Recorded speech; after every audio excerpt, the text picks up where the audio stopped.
As I told you on 9/11, I suddenly realized it was my task to make difficult books readable, which is what I've done on the back table. I sometimes describe myself as a man who reads big, thick, old books and writes modern, small books that anyone can understand. And actually, I rather enjoy it. I don't surf the web. People are disappointed when they run into me sometime and some other counter-jihadist, they go, "Have you seen my website?" No.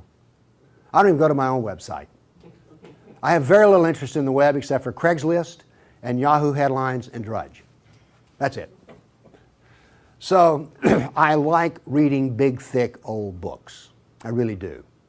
But I thought when I got my books written in which the Quran was easy to understand, here's Muhammad easy to understand, all these books on Sharia and everything were easy to understand, I thought, we win. No, we don't even have game. Because what I discovered was, other than a minority view, and trust me, you are so minor, everyone else's reaction to the knowledge, to the answer to question, what is the true nature of Islam, react in fear, hatred, and anger. When I try to explain to people something about Islam, they're terrified. So I thought people would run when I got my books published, and indeed they did run away from me. So I thought there was just one great question. What is the true nature of Islam? But I found there was a second question more important. Why are we afraid to know Islam? Now, remember I told you about stories? Here's the thing. My books are factual. They work here. But in dealing with human beings, if you're going to make a sale, any salesman will tell you this, the facts are secondary to the feelings. And where you get feelings is from stories, amongst other places. And I began to think about, why is everyone so afraid even though they don't know anything? Well, it turns out they do know little figments of stories about Islam that involve violence. And the knowledge that they were into the slave trade does not come as a shock, really. So, remember I told you that the house of Sufism was like a palace with a smell coming up from the basement? Everyone smelled that smell. They just don't want to talk about it. But it's somewhere deep in the back, almost primordial mind. So, the problem is we don't know the history of Islam. We don't know the answer to this question. This is the world of Islam. How did it happen? You can ask very intelligent people, and they will not be able to give you the answer to this question. How did North Africa go from being European and Christian to becoming Arab and Muslim? How did that happen? And is that an important question? How did the Middle East go from being Christian to Muslim? And is that an important question? I think it's an overwhelmingly important question. All right. Now, to understand how that Islamic world came about, we're going to have to go about and see how Islam entered our world. Now, to do that, Islam entered the world of the Byzantine Empire. We know that in the Sirah, Muhammad's life, his last days were spent killing Christians and subjugating them. After he died, that process continued.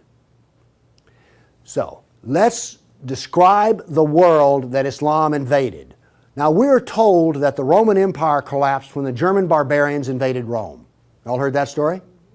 Well, that's false. That is not true. It is wrong. What happened was, after the German barbarian tribes invaded Rome, they set up their own version of the Roman Empire. They retained classical culture. They spoke Roman. They hired Roman philosophers and Roman attorneys to teach their children and to run their schools.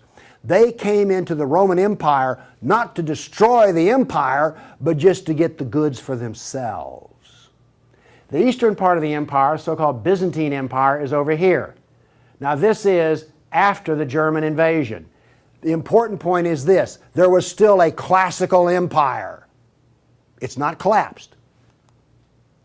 Then, after the fall of Rome, the Byzantines gradually exerted their political influence till now this was the new form of the Roman Empire. This is the Byzantine Empire, and it is about to be invaded. This is the classical world that Islam invaded. Notice that the classical world is still up and running. It's critical to remember that. It was now weak, but it was still up and running. We're going to see what caused its collapse. Here we see in 25 years, 3 stages of development of the spread of Islam. This is 25 years' work. How is it that the Arabs were able to do to the Byzantine Empire what the Persians could not do in Iran? Here's the answer to that question. It has to do with Iran, actually. The Greeks and the Persians had been having wars since forever. All right? The 300 at Thermopylae, that was about the Persians. All right? Alexander the Great, he defeated the Persians. The Persians kept hammering on the Romans and then the Byzantines, and 25 years before Islam invaded, there was one massive last series of battles that left Persia weak and the Byzantine Empire very weak. Then comes along the Black Plague. 1 person in 3 dies. So the Byzantine Empire, when Islam invaded, had been weakened by a long war with Persia and the loss of 1/3 of its population. The economy had collapsed by 2/3. You think the Obama economy is bad? Try 2/3. So we had an empire that was weak, invaded by people with a mission. Now what's important here is these 3 different shades of green represent the different caliphs. This empire is beginning to build here came from people who could be described as the apostles of Muhammad. Why is it important to know that? They knew Muhammad. They held his hand. One of them, Ali, married his daughter. Abu Bakr was his father-in-law. These people are not just brothers in the religious sense, they're brothers in the family sense. They knew Muhammad like I know my wife. And what did they do? Did they go out preaching the Quran? No, they didn't. They picked up their swords, got on their camels and horses, and went out whacking Christians and Persians. That is, this is the true nature of Islam. Here you see it. This is the fruit on the tree. Massive destruction. Now notice something else that's happened here. Egypt is the breadbasket of the Mediterranean. Syria, the heart of the intellectual world of the classical empire. In 25 years, the classical civilization lost its ability to feed itself and lost its biggest brain trust. This destroys classical Christianity. Christianity that we have today is a bloody stump of the original Christianity. Why? This destroyed the heart of it, transformed it. The first stage of the annihilation of classical empire, gone. The heart of it's gone. Okay. A century later, notice over here in Spain, 750 AD, Spain is already Muslim. This is rapid fire conquest. This is going to become very important because this happened as it were in the life of a nation overnight. This brutal assault is the key as to why we fear Islam. Now then, you're next going to see history that you've not heard before. I'm not a historian, but I am a scientist. And I can reason from data. I knew, once I read the story of Muhammad, that I had been fed a pack of lies about what caused the Dark Ages. Roman barbarians didn't cause the Dark Ages. First off, why would these barbarians were Germans? These are the same people who made Germany. You're telling me they were too stupid to learn how to do Roman law and stuff? Of course not. They were very intelligent people. They didn't cause the collapse. But that's the classical theory. If you go to Vanderbilt, that's what they'll teach you. Here we go with the data. There has recently been a lot of classical ancient works that have been translated and put into a database format so they can be accessed. There's been massive archaeological research under the ocean and at the edge of the Mediterranean. From this archaeological research, we're able to track history and economies. All right? That figure I gave you about how the economy collapsed, that came from the study of sunken vessels. Because if you're not buying much, if 1 in 10, let's say 1 in 10 ships is sunk, that figure's not that high, but whatever.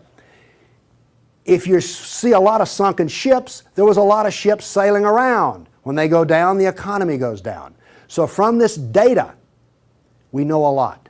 And this, in particular, the database of ancient documents, gives us 548 battles that Islam fought against the classical world. This is all new information. I've talked with people who consider themselves history buffs, and they go, well, let's see, battles of Islam against Europe. Let's see, we've got the invasion, we got Tours, we got the invasion of at Gibraltar, we've got Lepanto, Gates of Vienna, collapse of... Okay, that's 5. You talk to a historian, and those are the 5 battles they can scratch up. And I remind you, you can have all of these slides if you just send me an email for it. Okay, what does this new data show us? It shows us this. See the white spots? They're brand new battles. They're going to change to red. These are new. Every time, we're going to show you this all over again. Every tick is 20 years. The new battles for that 20-year period come up in white, then they fade to red to show you the history. So white's what's happening right now, red has happened. Let's see how these 548 battles act out over. We're going to watch, in 70 seconds, we're going to watch 1,200 years of conquest. Look how fast this is happening. Bam! Here comes... You didn't know France was hammered that hard, did you? You heard of Tours. Watch what's happening in Spain and the islands. Now, many of these raids or battles, if they're at the coastline, are slave raids. The slaving that took place in here was extensive and went on and on. All of this work is also happening now then. We're now into the golden age of Baghdad. This is the punishment that's being handed out to Christians everywhere. In Spain, after one battle, there were knights' heads were cut off and they made a pile so high that a man on horseback couldn't see over them. All of the European civilization in North Africa is now gone. I have a question. Have you read the 13th tribe? No. Okay. Now, pretty soon, and by the way, there will be a period of time, and you can see the clock running up here, there will be a brief blip of 5 battles that occur in North Africa, the Barbary Pirate Wars. We're on there. Okay? Now then, Byzantium has fallen. Now then, Eastern Europe is being hammered. Notice that it is relentless. It doesn't stop. This is the history that you're never told about. This is the history that explains how all of this came about. Now then, they're getting slower because Islam is becoming weaker.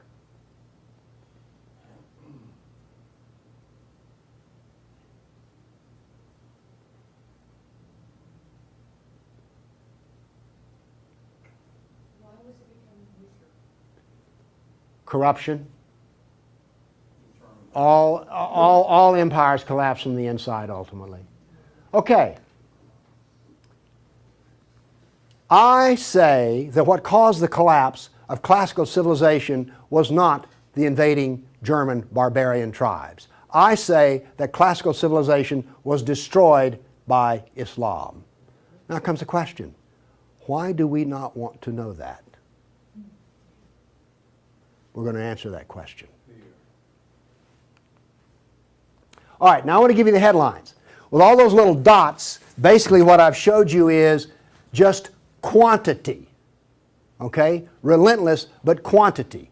Now I'm going to give, we gave you 1,200 years of battles in like 70 seconds. Now we're going to go through in about 4 minutes. I'm going to give you the headlines from each century so you will know the emotional tone of what is happening. All right, 7th century. Muhammad sent Khalid out, the sword of Allah, to the Jazima tribe to offer Islam. They refused. He annihilated every one of them. At the Battle of Oasis in Iraq, for 2 days he spent out rounding up the losers, put them in a dry stream bed and cut off heads until the stream ran with blood. He then took the captain of the Zoroastrian Persian tribe. His wife was there. He cut off the man's head, let the blood drain into the soil, and raped his wife in the bloody soil. That was one of the companions of Muhammad. This is the nature of jihad. Where did Khalid learn how to do that? From Muhammad. From Muhammad at the Battle of Khaybar. Umar conquered Jerusalem, and every Jew and every Christian became a dhimmi, which is a third-class semi-slave. You're now going to see, for the next few centuries, you're going to see Golden Age. We're told this myth of the Golden Age, how wonderful Islam is. So here's what's happening during the Golden Age. They started attacking Sind, which is the Hindus. 26,000 Hindus died. Armenian nobles were herded into a church after a debate, and the building burned down on top of them. At Ephesus, 7,000 Greeks are enslaved. We're still having the Golden Age. All new churches were ordered destroyed. At Amorium, there was massive enslavement of all the Christians. The Egyptian Christians revolt over the jizya, which is the dhimmi tax under the Sharia. Churches are burned, vineyards destroyed. 10th century was still in the Golden Age. In Thessalonica, 22,000 Christians enslaved. Christians massacred in Seville. In Egypt and Syria, 30,000 churches destroyed. You have your religion, I have mine. Still in the Golden Age, 6,000 Jews in Morocco killed, hundreds of Jews in Cordoba killed, 4,000 Jews in Granada killed, Georgia and Armenia invaded. In Hindustan, 15,000 killed, 500,000 enslaved. Golden Age, still upon us. In Yemen, the Jews are given the choice of convert or die. The Christians of Granada are deported to Morocco. And in India, cities are destroyed under the order convert or die. In one town, 20,000 Hindus became slaves. Still the Golden Age. 50,000 Hindu slaves decided to get freedom by converting to Islam. A new 20-year campaign created 400,000 new Muslims out of Hindus. Buddhist monks butchered, nuns raped. In Damascus and Safed, mass murder of Christians. Jews in Marrakesh massacred. Tabriz, forced conversion of Jews. Still, we're in the Golden Age. There are riots in Cairo. Churches are burned. Jews of Tabriz are forced to convert.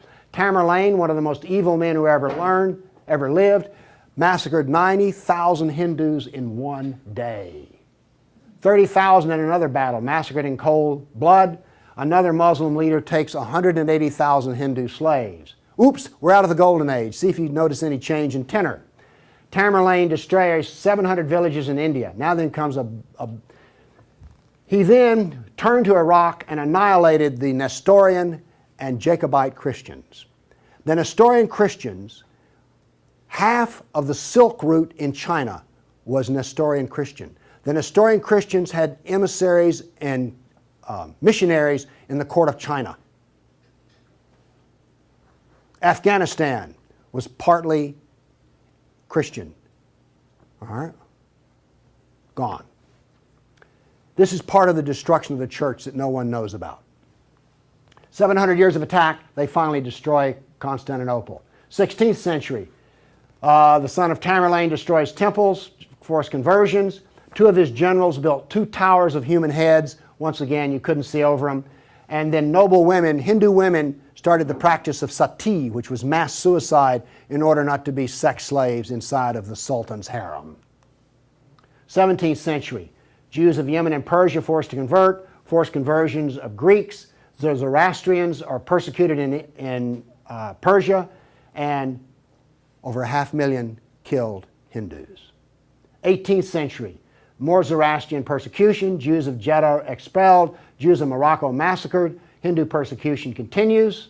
19th century, more forced conversion of Jews, Jews of Baghdad massacred. Oops, 250,000 Armenian Christians slaughtered in Turkey. Now then in Persia, the Zoroastrians are completely annihilated. 20th century, over 1 million Armenian Christians killed. 1 million. So you now not only know the number of battles, you now see the tenor of what's going on. You now know quality and quantity. Do you get the drift on how bad this was? Now then, the establishment doctrine is that we've already told you classical collapse had nothing to do with Islam, and indeed Islam was a source of good because the hillbilly Europeans lost their classical learning and the shrewd, smart Arab Muslims preserved all the knowledge in the Golden Age. This is what is taught in our schools. I maintain that it was annihilated by Islam. Okay, we've been talking about land here. I now want to talk about water because classical civilization was based upon the Mediterranean Sea. Egypt was part of the Mediterranean world. It was not part of the African world, okay? Because to go from Alexandria, Egypt to Nigeria was a lifetime. But you could get on a ship and be there in 10 days. Does this make sense? It was cheap transportation. You could haul a ton of grain from Egypt to Rome as much as it cost 75 miles by ox cart. This is important.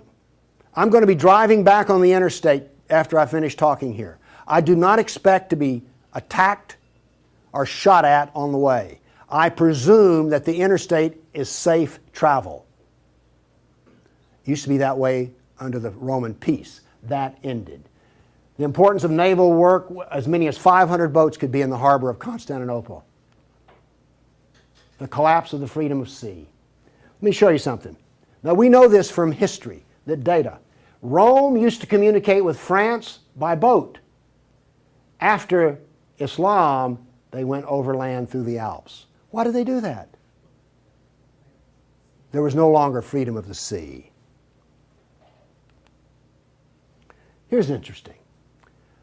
The Black Plague was a known problem in the Mediterranean.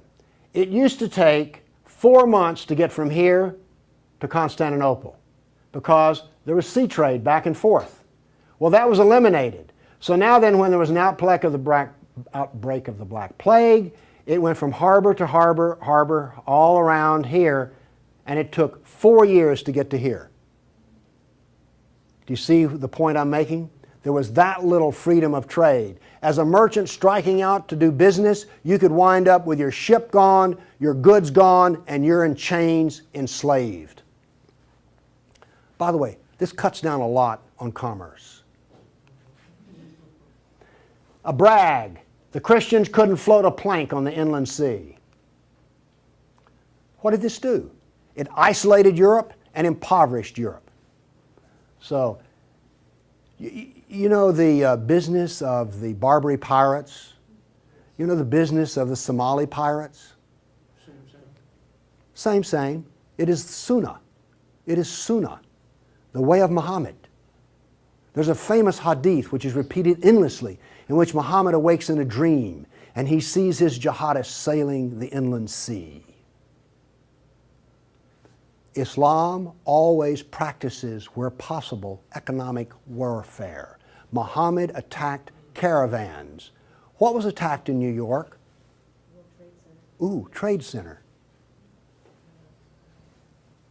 This, economic warfare. I am an admirer of Islamic civilizational war methods. They're superior to everyone else's thinking in war. They use everything for war. Everything, including the womb.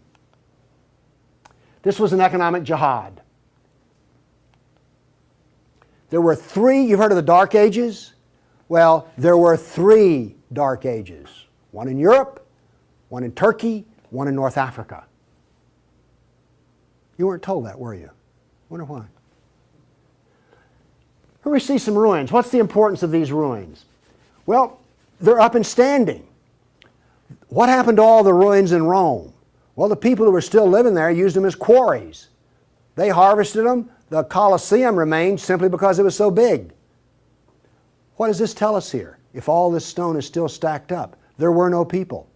The invasion of North Africa was so brutal and so fast that it actually left in the harbor a layer of silt. Here's how that happened. North Africa used to be farmland, irrigated farmland. The Romans, clever men that they were, put along the roads in North Africa olive trees for shade and for keeping the road fixed for free. Because what would happen is you would bid on buying a lease on a stretch of Roman road in North Africa. You maintain the olive trees and the road, and you got to keep the olives. So the Romans got money from selling the lease, and then they got the road fixed for free, and somebody has a business making money. Is this clever or what? That all ended because the invading Arabs were not farmers, they were herdsmen. The people there were Christian, and so therefore, when the average Arab family would own 50 goats. They put their goats out into the fields of Christians, and the Christians as dhimmis had no right to protest.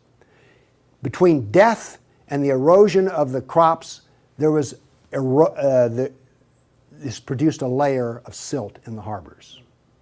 So that's how brutal, hard, and fast came about this collapse of economy in North Africa. What was left for a European economy? Furs, lumber, swords, and slaves. We're now really getting to one of the points where we don't want to know this history. Anybody here all real proud about how some of your ancestors were taken off a coast in Italy and then put into a harem in North Africa? And now you have children from that who are distant relations. You see, you may have distant relations in the Arab world you don't know about because 1 million Christians were sold into slavery. And by the way, the Venetians helped to do that. And another embarrassing piece of news is this. The Jews were very big in the trans-Mediterranean slave trade. Nobody comes out of this looking good. No one looks good. Are you also beginning to see, like, I don't think I want to know any more about this history at all? Okay? Are you catching on here? All right. Now, the other thing we're told that's so bad about Christianity and so pitiful about those poor Muslims are the Crusades.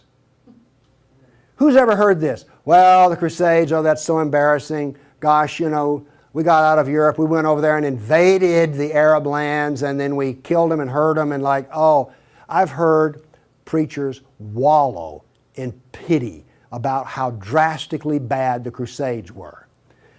All right, first off, Islam, remember, destroyed 30,000 churches. The Jews and Christians were dhimmis.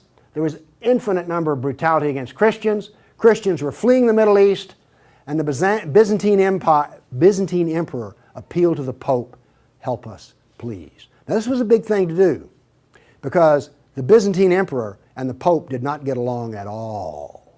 But these were desperate people. And what did the Pope look out and see? This is the world that he saw in 1100, the time of the First Crusade. Well, let's see, this much of Spain is Muslim, and we're getting our behind kicked on a regular basis. Oh, well, this Christianity's gone. Oops, this Christianity's gone. And look at all the battles in the non-Christian, in the areas that are still Christian. Do you see the geopolitical problem that the Pope was facing here?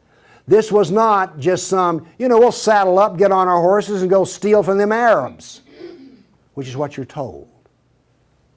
This is the political picture. But now then, let's do this. Let's look at a battle map for the Crusades. Let's be fair. I showed you the jihad map. Now here comes the Crusade battle map.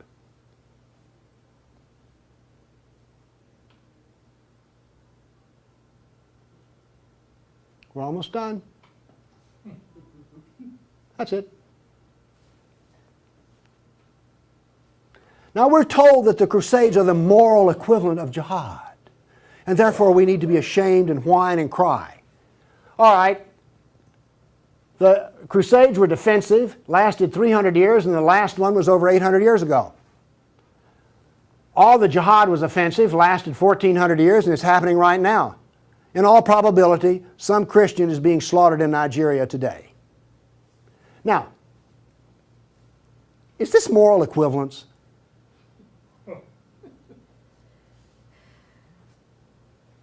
Why won't they teach this in a church school?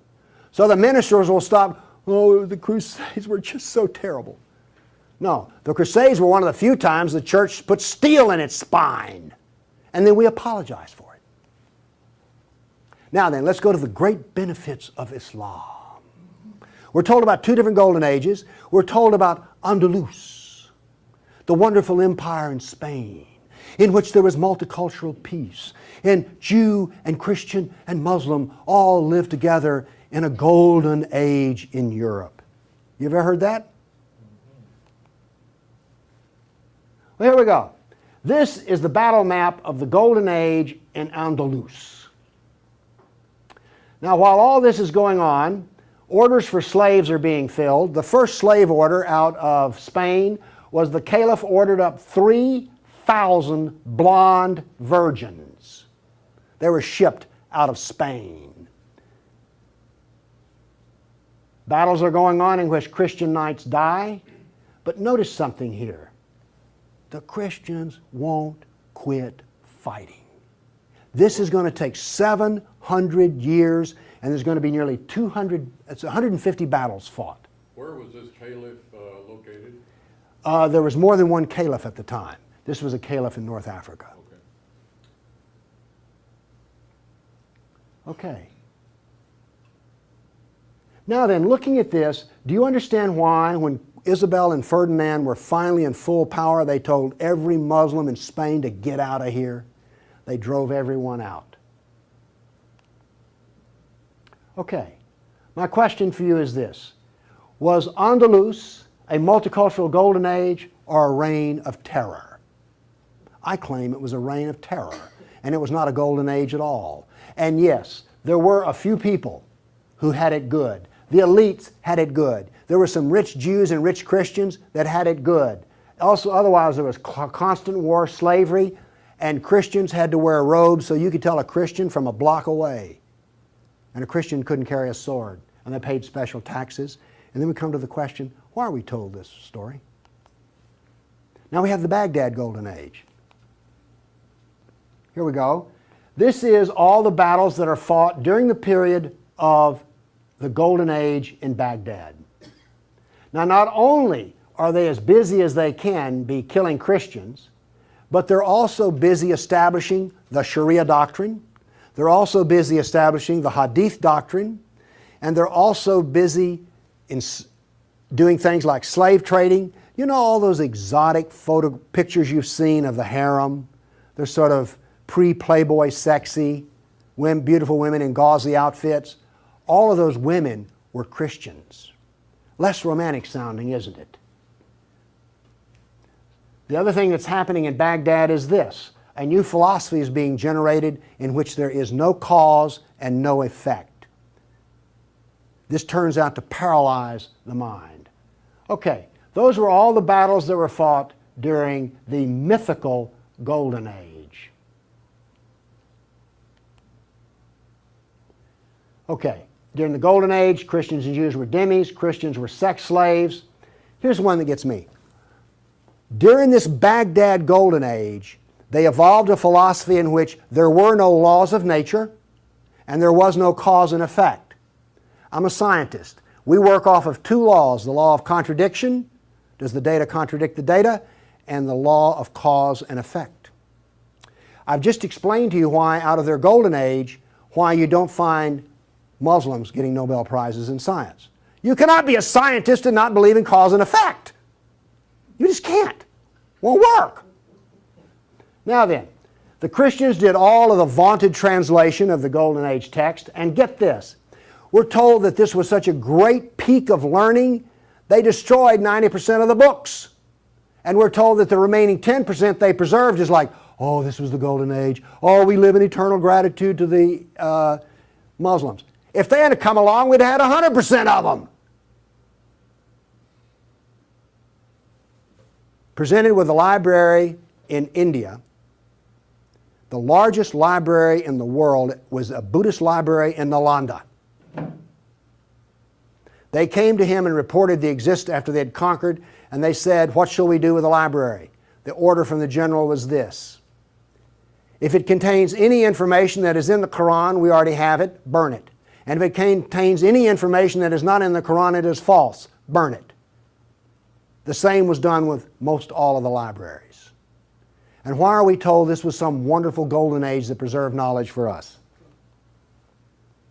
Ottoman Empire, 1683. The reason I have this up here, Islam in Europe. That's the world today. I've now explained to you how this world came about. It came about through relentless, brutal persecution of everyone who was not a Muslim.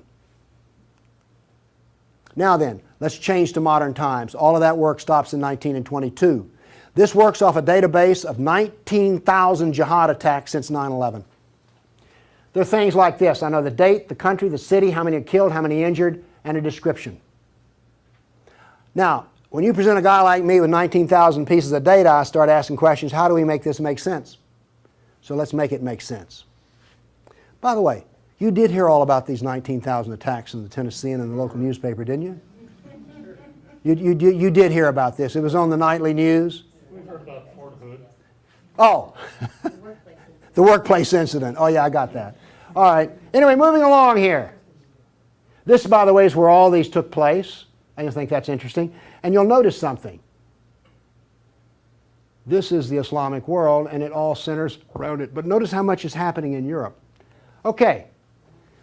I take the data and I parse it and I divide it. I use Islamic doctrine to analyze this data. What does Islam insist on? Well, in my first lecture, I told you they're fixated on the kafir, right? So I use the kafir to analyze this data from an Islamic standpoint. See, I'm the ultimate multiculturalist. No, really. I'm the only person you've ever met who analyzes Islam on the basis of Islam. Here we go. Here we have, in the last 10 years, the total number of attacks. In the green, we have Muslim on Muslim violence. You mean a Muslim will kill a Muslim? Really? They're doing it in Syria as we speak, right? Remember Iran, Iraq? Okay. Then we have the only one I care about. I mean, my motto here is sell weapons and intelligence to the loser. I'm very serious. You think I'm joking. I know. Okay, here's our story right here. Stays pretty level. That's interesting. By the way, there's hardly a day in which there's not a jihad attack. Modern jihad is relentless, just like classical. Oh, by the way, one of the things this curve proves right here, Islam is bad for Kafirs, Islam is bad for Muslims. Islam is bad for Muslim and non-Muslim. That's what this data shows us. You want to argue with that? Okay, modern jihad is relentless. But what did we see in the other battle map? It was relentless. There are two types of jihad, against the kafir and against Muslim. You see, every time they kill a Muslim, the reason in Syria they're killing other Muslims, they're not real Muslims. Okay? Now then, we've introduced, however, a new phenomena. The mom and pop non-state jihadi shop. Okay? All of those battles up to 1922 were out of the caliph. Okay? We now have non-state jihad. That is all that is different. Okay, jihad attacks per year. I just chose the top 4 nations. But this doesn't really give us what we want because Israel's teeny weeny and India's great big, so let's do this on per capita. Now then, Israel, I bet you were surprised about Thailand. You didn't know that Thailand was getting whacked on a regular basis, did you? And look, here's a Christian nation, the Philippines, ranks number 3. And then India was Hindu. Oops, wait a minute. Do you know what I just told you? Jihad is against the Jew, the Buddhist, the Christian, and the Hindu. This is the data. Now you go to these dialogues, these multicultural smoozes they have, where the preacher and the rabbi and the imam show up. The preacher and the rabbi show up to tie, the Muslim shows up to win. And then what does the Muslim tell them? Oh, the Christians and the Jews, they're people of the book. Oh, we're brothers in the religion of Abraham with the Christian and the Jew. You know, we're practically the same. We're brothers in Abraham. How's that stuff work out? Well, here's one of your people of the book. Here's another people of the book. Turns out they'll kill a Jew, a Buddhist, a Christian, or a Hindu just as fast as they will another. So much for being brothers in the religion of Abraham. The data does not support the theory. Therefore, the theory is wrong. There is no brotherhood of Abraham except in the minds of people who occupy pulpits. The jihad is against the Jew, the Buddhist, the Christian, the Hindu, and the secularists, by the way. The secularists are the worst of all. Well, maybe worse than the Hindu. It gets hard to know, you know, I mean, really. It's against all kafirs. That's who the jihad is against. The religion of peace. Here we go. 548 battles, 19,000 jihad attacks. In 12 decades, in 1,400 years that are jihad-free. Therefore, Islam is 91% violence and 9% peace. So George Bush was 9% right when he declared religion of peace. Constant violence is why? There's a doctrine. The doctrine of jihad is found in the Sirah, the Quran, and the Hadith. We've already been over this. They don't like kafirs. We have a whole doctrine of jihad within the text. Islam was only successful through jihad. Therefore, we have a doctrine which produces jihad, and it produces this effect of the collapse of civilizations. Here you go. Tears of jihad. 270 million dead over 1,400 years. Read them and weep. Read them and weep. The doctrine drives history. History shows the true nature of political Islam. Political Islam is the enemy of all Kafir nations. There's an intellectual history. In 1,400 years, I've read a lot of old documents. They never talk about the Muslim. They talk about the Arab, the Turk, the Moor, Al-Qaeda, Asian, and it's always been by specialists. And today, all the established specialists are apologists for Islam. Why was the Quran code not cracked recently? How come we don't teach Muhammad? And why is the Golden Age propaganda taught? Why do we remain ignorant and keep suffering? I maintain there's a reason for this. I maintain that this constant brutality over the centuries has produced in the Western mind the equivalent of the abused dog, the beaten wife, and the raped child. We do not think correctly. Everybody's seen the beaten dog that when you approach it? That is the Western mind. We deny the attacks. How much jihad is ever reported? The churches will not even admit that a Christian suffers anywhere. Fear. Muhammad used fear. Any public critic of Islam has a certain fear element there. Guilt. Oh, we haven't treated Islam right. If we treated him better, everything would be good. We don't teach the history. We humiliated. Who here is going to go home and brag about how your ancestors were slaves, how your history was annihilated, and that all we teach is the lie of the Golden Age? Have you not noticed since 9/11 how bitter and angry politics has gotten? The reason is we're not allowed to get angry at the enemy, so we get cranky with each other. We're powerless. Anybody want to debate about this? The abuser. Muslims will not admit they sold a single slave or ever killed a person. They're arrogant and self-confident. Islam is perfect. Word Islam means submit. They expect submission out of us, and they get it. Islam is the victim. After 9/11, I heard this. The real victims of 9/11 were the Muslims. You heard that anywhere? After 1,400 years of jihad, brutality, enslavement, theft, deception, rape, annihilation, and insults, the Kafir mind has become identical to that of an abused victim. Our only solution is to face our history and welcome it and embrace it. This is exactly the way we will heal our nation, is the way we heal a person who's been brutalized. You have to go back to the original event. And this is why we are afraid. Thank you.